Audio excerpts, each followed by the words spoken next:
Let me paint a picture. So you're standing in the grocery store aisle and you're holding two boxes of granola. One says low fat, the other says heart healthy.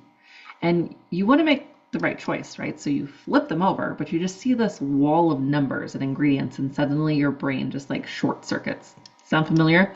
Well, you are not alone. And the truth is that the food industry counts on that confusion to keep you hooked.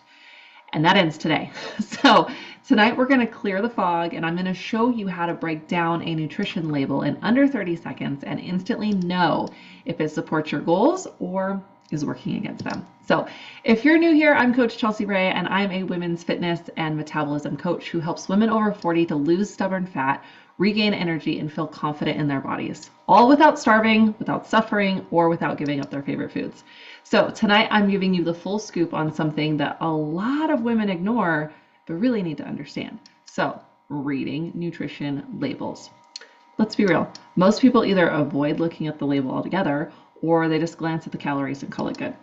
But if you are serious about fat loss, about regaining your energy, about balancing out your hormone health, or just feeling better on a day-to-day basis, you have got to start flipping that box over, ladies. So don't worry, I'm going to make this super simple. So let's get into it. First off, why does this matter in the first place? Well, nutrition labels are full of info. Serving sizes, macros, vitamins, percentages. It can tend to be a little bit overwhelming. But if you can read a food label, you can choose your foods that align better with your specific goals. You can avoid being tricked by marketing scams and claims, and we can make better swaps when we need to. And the more educated you are, the easier it becomes to build the habits that stick, okay?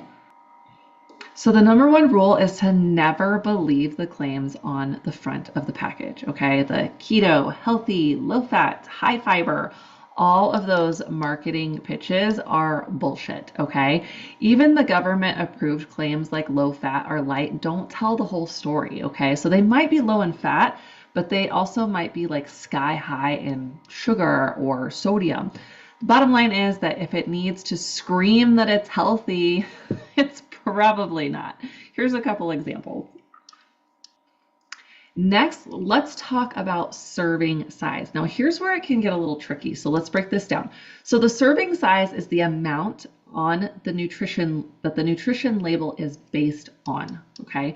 So the servings per container is how many servings are in that box or that bag or that bottle of the whole thing, okay? It'll say X amount of servings per container. So if you eat more than one serving, you've got to do the math, okay? So that tiny little snack size bag of chickpeas that says that it's 130 calories, but there's like 4.5 servings in the bag. That's actually 585 calories if you eat the whole thing. So you've got to pay attention. You've got to do the math if there's more than one serving in that container. Now let's talk about calories, okay? So we always want to check calories per serving and how many servings you're actually eating. So for example, that 20-ounce soda bottle says it's 110 calories. Cool, right? Except it has 2.5 servings, which means that you just drank 275 calories. So not so cool. The calorie number means nothing unless you understand the portion, okay? Here's a bit of a breakdown of how to read that nutritional label. You can see where the serving size is, where the calories per serving are coming from.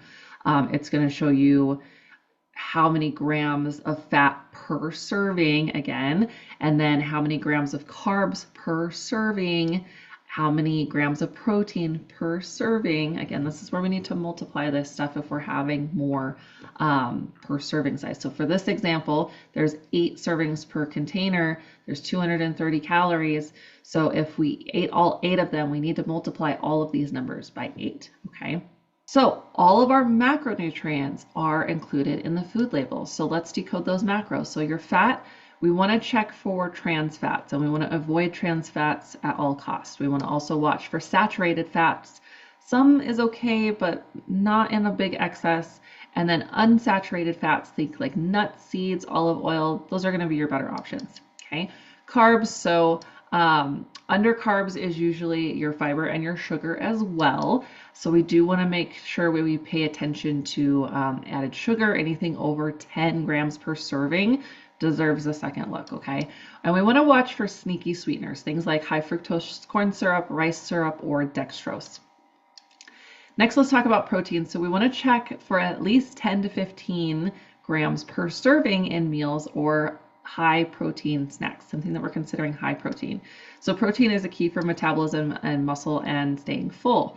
And so really important that we want to make sure that it's worth it, right? So anything less than 10 grams per serving is not really considered having protein in it, right? Also, remember that carbs and protein have 4 calories per gram, where fat has 9 calories per gram, and that's how calories are calculated. So fat doesn't make you fat, but it does add up a little quicker than our other micronutrients. Next, let's talk about the ingredient list. So flip the package over. The ingredient list is going to tell you everything that they use to make this particular food. So they are also listed by quantity from most to least. So the first 3 ingredients, that is what you are mostly eating. Okay, so if crackers say trans fat free, but you flip it over and they list palm oil and coconut oil in the first couple ingredients, those fats are still not great for your heart. So we want to avoid the long ingredient list. Okay, the smaller the better. Unpronounceable chemicals. So if you cannot pronounce it, might not be the best thing to be putting in your body, right? Added sugars in disguise. So there's lots of different names for sugars these days. Syrups, ose endings tend to be, and there's a lot of new ones coming out. We'll save that for another training. But if it looks like a science experiment, let's just try to skip it or minimize our intake of it, okay? So some things I would just consider looking out for are foods that are high saturated fats or high in trans fats, high in sodium or cholesterol, anything with added sugars, so anything over 10 grams per serving, a long ingredient list, or any product that feels the need to market itself as healthy. Those are some ones that maybe we should just avoid. So some common mistakes that I see are only reading the calories or ignoring serving sizes, trusting the front of the box claims, skipping the ingredient list, or not checking calories on drinks.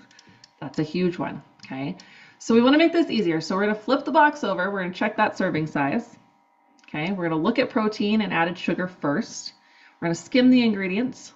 Remember, short, simple, the better. And if it doesn't have a label, even better, eat more of that. So you do not have to obsess over this, okay? Being more aware can make a really big difference. So the next time that you're in the store, just slow down, read the label, make a better choice, even if it's just one item. That's how change starts. So if you want help turning this knowledge into action and making confident food choices every day, I'd love for you to join my free Facebook community. We dive deeper into topics like this and support each other every step of the way. Also, make sure to follow me, subscribe so you never miss a tip that could simplify your nutrition or health or fitness journey. This is just the beginning, and I've got so much more coming your way. So thank you for being here.